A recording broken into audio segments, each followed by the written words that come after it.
رڼا په لار روان یم که نه. نو هدایت دې ته وایي چې ستا نکاح چې دی هغه ته د اسلام په طریقه کې که نه ډزې پکې کې. نو که ته ډزې کې نو دا ګمراهي ده. اگر ته اسلام په طریقے دا نیکی دن په مولوی سے پس سڑے راغے ناغوی جی ہم نکاح کرنا چاہتے ہیں تقریبا ہمارے نکاح چیتے منگلے نکاح تڑے ناغور تویچے حدیث سنت تو یہ ہے کہ ہم مسجد میں نکاح کرتے ہیں کا پروگرام رسول اللہ صلی اللہ علیہ وسلم کی سنت نو دیوی بعض ایسے کام ہے جو منگا آغا پو جماعت کے نشو کولیں دیو جن منگا حال بک کرے دے ناغوی ماتی تپوسو کو چکیا وہ کام زیادہ ضروری ہے یا مسجد میں آنا ضروری ہے. آپ حال کو اس کام کو چھوڑ سکتے ہیں مسجد میں آ سکتے ہیں یا مسجد کو چھوڑ کر حال میں جا سکتے ہیں. ناغوی چھوڑنا تو حال کو چاہیے لیکن ہماری مجبوری ہے کہ بعض ایسے پروگرام ہے جو ہم مسجد میں نہیں کر سکتے. نو دیو جن منگ تا توی چیز مولوی صاحب زمونږ سره جوبال ته لاړ شه حال ته اته خیر دی بیا راځه بیا چې موږ څه کوو هغه به کوو. دې ته هدایت نه وایي دې ته دلالت وایي. نو د دې وجې نه د هغه د هدایت علی ما هداکم. او دریم نمبر چې دی لتکبروا الله چې ته د خدای پاک تکبیر بیان کې. نو تکبیرونه خو یو هغه چې موږ د اختر په ورځ ویلو الله اکبر الله اکبر. نو الله اکبر الله اکبر باندې یوازې وی نه کېږي وی الله پاک لوی دی خو چې ته دلته لوی ثابت کې وی دا څنګه وی ګوره دا سواړی دا بازار نه دا په روژه کې دا هوټلې ټولې بند وې او دغه رنګې د سمینګورې کې هم ټولې بند وې. خو کو فرض که دا هوټلې په انګلینډ کې خو به کولاو وې که نه. نو مطلب دا چې دلته الله لوی و هلته هغه الله لوی نه ګاڼو. نو که په لاهور کې فرض که هوټلې کولاو وې هغې یو سړي خبره کوله کیدای شي چې غلطه یې خدای دې نه کړي چې غلطه یې وی چې موږ دغه ته لاړو دغه پبلک سکول ته لاړو او هغې پبلک سکول کې ټول هلکانو سره ټفن او هغې روژه نه وه نیولې او صرف زما بچو روژه نیولې وه. د دې دا مطلب چې هلته کې الله لوی نه و که نه. الله چې لوی نو هلته بیا روژه که نه نو هلته بیا هوټلې بنې که نه. نو دې وجې نه اسلامي حکومت دې ته وایي چې الله به لوی د الله سره به مقابله ته څوک تیار نه وي. نو لتکبر الله علی ما هداکم دا ده چې د الله د لوی دپاره بیا ته جد و جهد کې. نو یو ستا په ذمه باندې تقوا وه نو بل ستا په ذمت باندې هدایت و نو بل پسې باندې لعلکم تشکرون دی که نه. نو یو شکر نو شکر خو مونږ ووي نو درې مونږ ووي نو تکبیر رب د خدای نو وربک ورب الله سره تاسو وایي چې زغه کېږئ نه فکبر. نو خدای دلته بره په اسمانونو کې لوی دی. فرعون هم دا مني چې اسماني کارونه خدای کوي. نمرود هم دا منل چې اسمانونو کوي. هغه نه وي چې باران کې نه زه وروم خو په ځمکه باندې به زما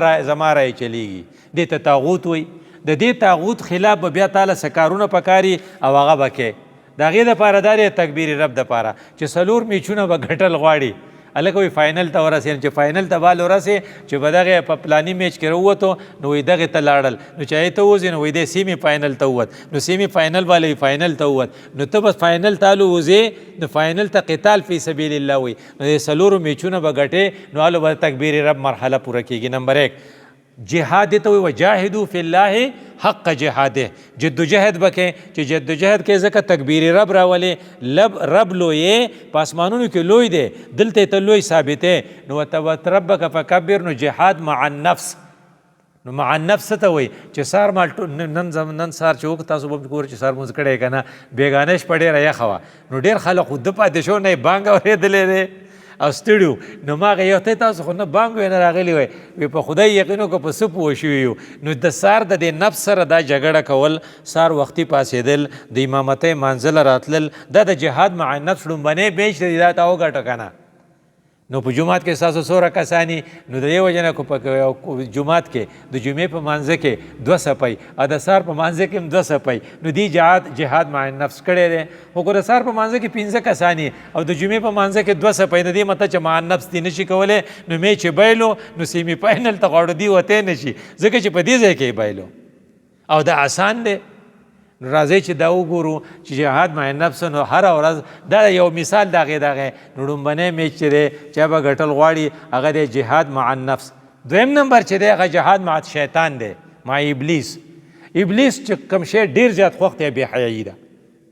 د ابلیس کوم شی خوښ دی لکه د کمې ښځې په سر چې لوپټنی ابلیس دلته خوشحالېږي اوله پر یې سر لاس وي بس ته او چې کم سړی کمې ښځې غاړه ارتی او هلته کې سینه ښکاري هغه ابلیس هلته خوشحالېږي. د کمې ښځې چې سلیولیس شرټ وي هلته خوشحالیږي. په کم واده کې چې جینکۍ هلکان یو ځای رواني او چغې وایي نو هلته ډرایور استاد هم په ځان نه پوهېږي. تاسو ګورئ د سوزکي اکثر اکسیډنټ وکړي ځکه چې جینکو دننه چغې والې او هغې میک اپ کړی دا ابلیس دی. نو کله چې کله ستا میک اپ دې حد ته ورسېږي مطلب چې جهاد مع د ابلیس نو پیل شو. نو سړی تل یو تبلیغ له نو مونږ یې په دې سیروزو په دغه زموږ بابا ډېر ښکلی سړی نو ډېر ستړي کړو. نو ما ته ته واده له خامخا راځې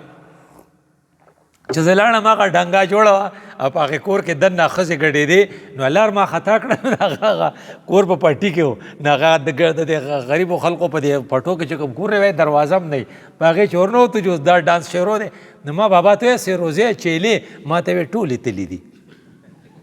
ځکه دا مع شیطان خو ډېر ګرانې که نه. نو مې بابا دا خو دې بایله اما هره ورځ ما ته وایي چې بیروني ګش کوو اندروني ګش کوو. نو بیروني اندروني ګش به ستا الو په کار راځي چې مع شیطان چې دی دلته کې ته دا وکړې. درېیم نمبر مع رسم و رواج. رسم و رواج دی ته وایي چې زموږ وروره رسم دی چې موږ په حال کې کوو موږ پکې پټاخې ډزو موږ پکې دغه کوو ډمامه وخو موږ پکې تورې به پخوا موږ راوستې راولو. که فرض که په ډمو ته خفه کېږې چې موږ پکې ژړاګان به ګډو که ته دلته خفه شو موږ په حال کې پروګرام وکړو ځکه دا زموږ رسم دی. د کلي نه وځه خو د څه نه مه وځه د نرخه مه وځه. نو دا مطلب چې دلته بیا دی بایله. نو فاینل دا دی چې بیا به معل چې کوم طاغوت چې دی د هغه سره به جنګ کې او طاغوت چې دی هغه نن سبا چې څوک دی چې څوک د خدای دعوه کوي نو نن سبا څوک دی ټرمپ نن سبا څوک دی نتنیاهو نن سبا څوک دی مودي هغه کشمیریان را ایسال کړي دي. ټرمپ چې دی هغه ایرانیان را اشار کړي دي. نتنیاهو چې دی هغې په فلسطینیان یا غزې والا را ایسار کړي دي. دلته به اوس تا فاینل دی. دا ګوره د اول جهادو د جهاد یو قتال فی سبیل الله دی. نو الله تا ته وایي چې ته ما په دې روژه کې تیار کړې. نو دا روژې دا میاشت چې تېره شوې وه که نه دا داسې د ناراستو خلقو میاشت نه وه دا نه د پستو د سستو خلقو میاشت وه. په دې روژه کې په 17 تاریخ تا څه چل کړی و جنګ بدر کړی و. د دې روژې په آخري ورځو کې 2800 په هغې کې څه چل شوی مکه فتح شوی وه. نو جهادونه په دې روژې په میاشت کې شي تا ته موږ در یادوله چې ته دغه شي سټرانګ شي مضبوط شي د خوراک سره مقابله وکې د لوږې سره مقابله وکې او بیا ته جهاد ته تیار شي. نو جهاد به چې کې نو هغې دپاره تا ته چې کوم ویلي وو چې تاسو ګورئ چې کو تاسو کم خلق د باندې کې بیلې د باندې پیښ شو. بلوچستان والا ارګنایزیشن د لیبریشن ارګنایزیشن هغه پنجابی ګوري او دغه پاسپورټ علي او هغه بیا هلته کې وجني. دې خلقو دپاره الله تعالی ته وایي انما جزاء الذین یحاربون الله ورسوله ویسعون فی الارض فسادا ان یقتلوا او یصلبوا او تقطع ایدیهم. دغه خلقو سره به اوس جنګ کې دغه خلقو کو لاس پرې کېږي که دغه په سولی دغه به ختمې ولکې دا محاربین دي او دی د خدای پاک سره جنګ ته تیار دي او خلق د بسونو نه راکوزوي او هغه وجني. نو دی خلقو دپاره د قرآن خو داسې آسان تا نه پرېږدي هغه تا ته وایي تاله ما دا ټریننګ ډېره درکوو چې ته به مضبوط یې او ته به سم کار کوې. نو ته به بیا د ایراني په شان مضبوط یې یا به ته د غزې د مجاهد په شان مضبوط یې یا به د پخواني افغاني په شان مضبوط یې. نو ته به دې خلقو ته ټینګېږې که نه ته نه ټینګېږې نو داسې دوسان موسان ماله نه په کار.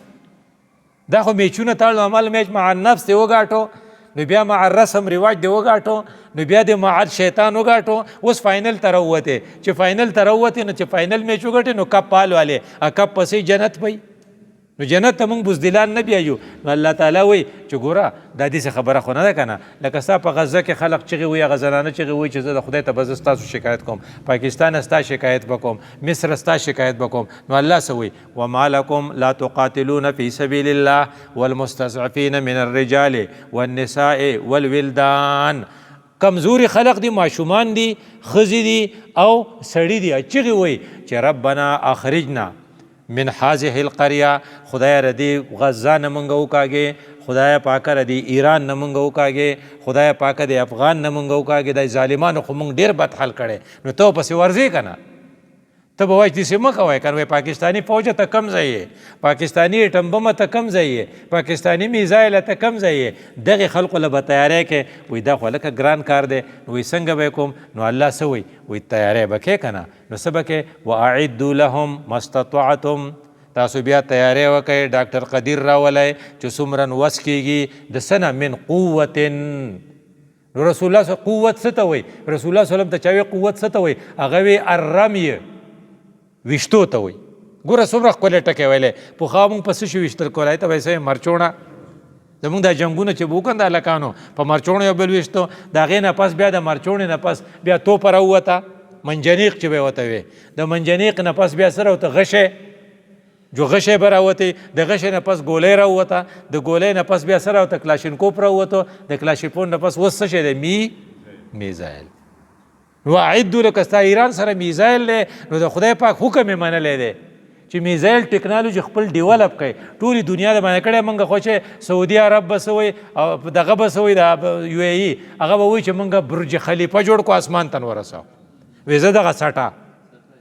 ته اوس یې سټه ځکه چې میزایل ټکنالوژي ته خدای ویلې وه نو وایي په سعودي کې وایي په دې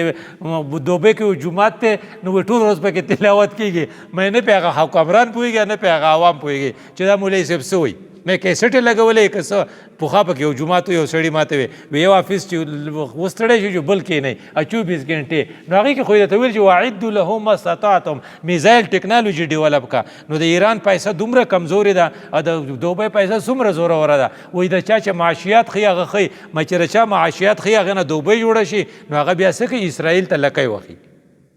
او چې د چا معاشیات ښه نه وي د هغه نه ایران جوړ شي ځکه چې قرآن ورته ویلي چې اعدوا لهم ما استطعتم من رباط الخیل من قوة و رباط الخیل رباط الخیل دا چې په هغه ورځو کې باسو او اوس څه شی دی جاز دی F6 دی کو څه شی دی F16 دی دا به ته بیا کې او بیا هغه موږ چې په کوم شي باندې انډیا والا ویشتی و هغه سعودي والا تیاره چې وکړ د چاینا والا وی چې تیاره وه F تندر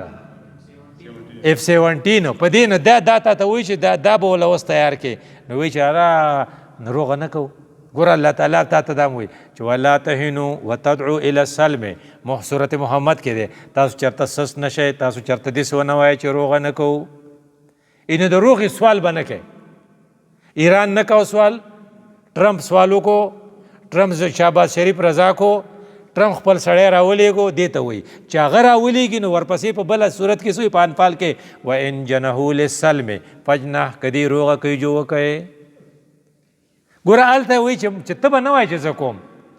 ایران وایي زه نه یم تیار هغه څه لس دغه یې راولېږل او چې ده څو پورې په دغه باندې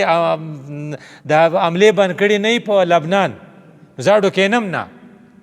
نو قرآن چې تا ته کوم دغه خو ولې تکبیر رب د دې وجې نه زما ستا دپاره چې رسول کوم روژه چې موږ تېره کړې وه نو په روژه کې نمبر 1 موږ له تقوا حاصلولو